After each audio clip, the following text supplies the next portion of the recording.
नमस्कार शेतकरी मित्रांनो, स्वागत आहे आमच्या शेतकरी मित्र 1994 यूट्यूब चॅनल। तर शेतकरी मित्रांनो, आज आपण डाळिंब फुल सेटिंग बद्दल माहिती बघणार आहोत। बऱ्याचशा शेतकऱ्यांचे डाळिंब फुल सेटिंगचे प्रॉब्लेम असतात, जसे की फुल जास्त आले तरी फुलगळ जास्त प्रमाणात होऊन फळधारणा कमी होते। तर मित्रांनो, व्हिडिओ स्किप न करता बघावा, आपल्याला सर्व माहिती एकाच व्हिडिओमध्ये मिळून जाईल।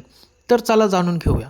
शेतकरी मित्रांनो, डाळिंबाच्या झाडावर चांगली फळे येण्यासाठी फुल सेटिंग खूप महत्त्वाची असून पाणी व्यवस्थापन, योग्य खतांचा वापर आणि परागीभवनासाठी मधमाशांसारख्या घटकांचा उपयोग करणे खूप महत्त्वाचे आहे।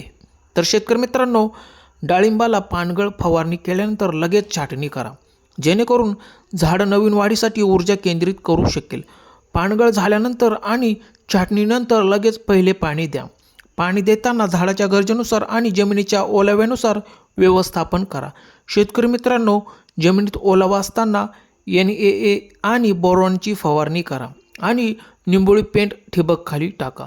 यासोबतच चिलेटेड सूक्ष्म अन्नद्रव्य व 12XXची फवारणी करा आणि रसशोषक किडी व बुरशीजन्य रोगांचे नियंत्रण करा।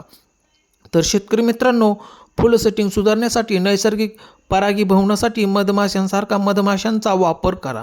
परागीभवन योग्य करण्यासाठी तुम्ही हाताने ब्रश वापरून परागकण एका फुलावरून दुसऱ्या फुलापर्यंत हलवू शकता।